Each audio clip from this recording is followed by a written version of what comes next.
And so welcome to my YouTube channel code and command 06। तो आज की इस वीडियो में मैं आपको सिखाने वाली हूँ HTML हेडिंग्स।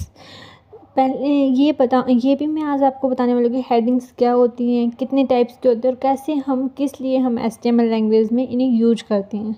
ठीक है, तो आगे बढ़ने से पहले अगर आप चैनल पे नए हैं तो चैनल को सब्सक्राइब कर लीजिएगा ताकि आने वाली वीडियो का नोटिफिकेशन आपको मिल सके। तो चलिए हम स्टार्ट करते हैं। तो फर्स्ट है heading, HTML heading.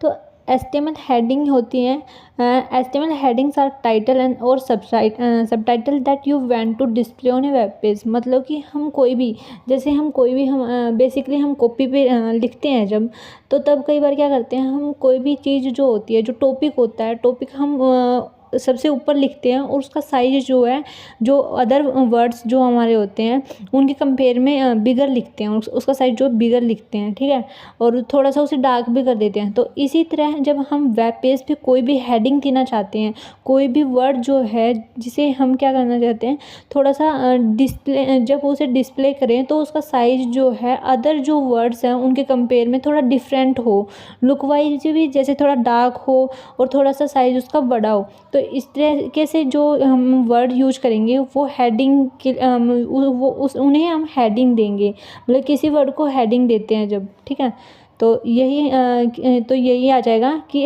HTML headings are title और सब subtitles that you want to display on a web page. ठीक है, नेक्स्ट टाइप्स। हेडिंग जो होती है वो हमारी HTML में 6 टाइप्स की होती है, H1, H2, H3, H4, H5, H6। ठीक है, तो 6 होती हैं हेडिंग्स। और साथ ही हेडिंग जो टैग हमारा होता है HTML में, वो हमारा कंटेनर टैग होता है, क्योंकि ये ओपन भी होता है और क्लोज भी होता है। ठीक है, तो चलिए अब हम इसका प्रोग्राम करेंगे। हम कैसे इसके जो आउटपुट को देखेंगे कि जो हेडिंग 1 है और हेडिंग 2 है, हेडिंग 3, जो जितनी भी हेडिंग्स हैं उनमें डिफरेंस क्या है। ठीक है, तो चलिए हम स्टार्ट करें। तो हम यहाँ पे लिख लेंगे।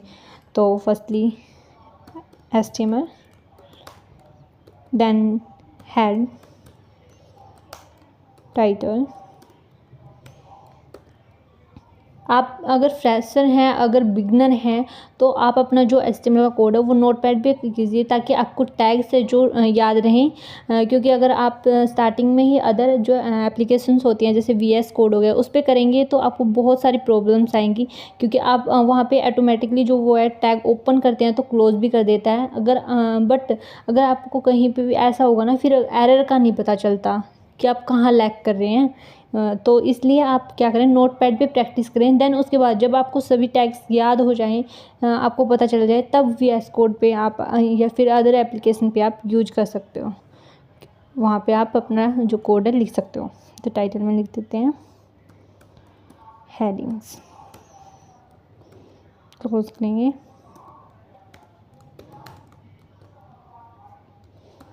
देन हेड को भी हम क्लोज कर देंगे। ठीक है, बॉडी के अंदर हम हेडिंग 1 देंगे। जैसे हम यहाँ लिखते हैं हेडिंग ही लिख देंगे इसके अंदर, हेडिंग्स। H1 को क्लोज कर देते हैं। क्लोज करके नेक्स्ट H2, इसमें भी ऐसे ही।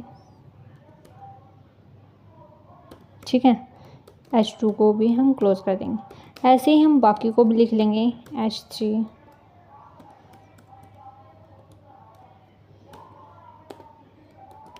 जो H1 होती है यहाँ पे, वो जो हेडिंग्स में H1 होती है वो सबसे बिगर जो साइज़ का हमारा आउटपुट देती है, वर्ड जो हमारा होगा सबसे बिगर होगा। ठीक है, as compared to others.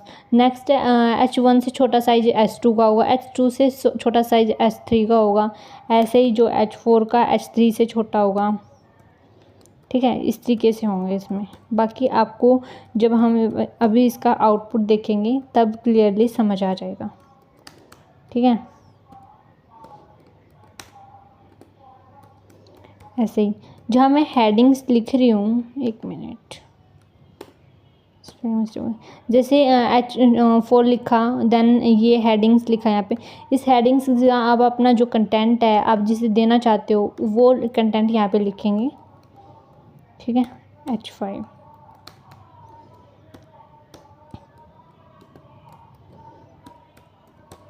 H6 लिख देंगे और इसे क्लोज भी कर देंगे। H6 को क्लोज किया, देन हम क्या कर देंगे, बॉडी को क्लोज कर देंगे। उसके देन बाद हम HTML जो हमने ओपन किया था यहाँ पे टैग, उसे हम क्लोज कर देंगे। Ctrl+S से सेव करेंगे, जहाँ पे भी आपको सेव करना है वो फाइल को सेव करेंगे। HTML की जो फाइल होती है वो सेव .html से होती है, तो यहाँ पे heading.html से मैं इसे सेव कर रही हूँ डेस्कटॉप पे। ठीक है, जैसे हम इस विंडो करते हैं तो यहाँ पे देखते हैं, हम यहाँ पे आ गए हैं। हम अभी इसे ओपन करेंगे तो अभी आप यहाँ पे देख सकते हो। मैं एक बार आपको इस तरीके से दिखा दूँगी।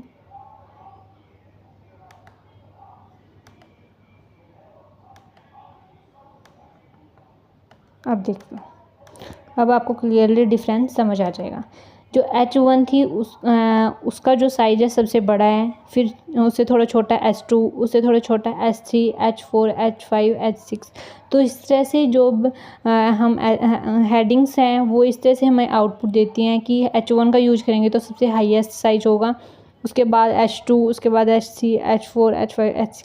ऐसे आप हेडिंग्स का यूज कर सकती हैं। आप अपने वर्ड्स को या फिर अपने किसी भी कोई भी वर्ड को एज ए टाइटल के रूप में लेना है आपको, पेज पे आपको शो करना है, तो वेब पेज पे शो करना है, तो इस तरीके से आप हेडिंग्स का यूज कर सकते हैं। ठीक है, अगर हम क्या करते हैं, पैराग्राफ लिखते हैं, उसके बीच में मतलब कि उसका बीच का कोई भी मतलब कि कोई वर्ड ये होता है कि हमें क्या करना है, उसको मतलब कि छोटी हेडिंग देनी है, जो सब टाइटल होते हैं वो देना। तो हम मतलब कि अदर्स जो H6 है, H5 है, मतलब इन हेडिंग्स का यूज करते हैं। ठीक है, तो आज की वीडियो में इतना ही। अगर वीडियो अच्छी लगी है तो मेरे चैनल को सब्सक्राइब करें, वीडियो को लाइक करें, शेयर करें। Thank you.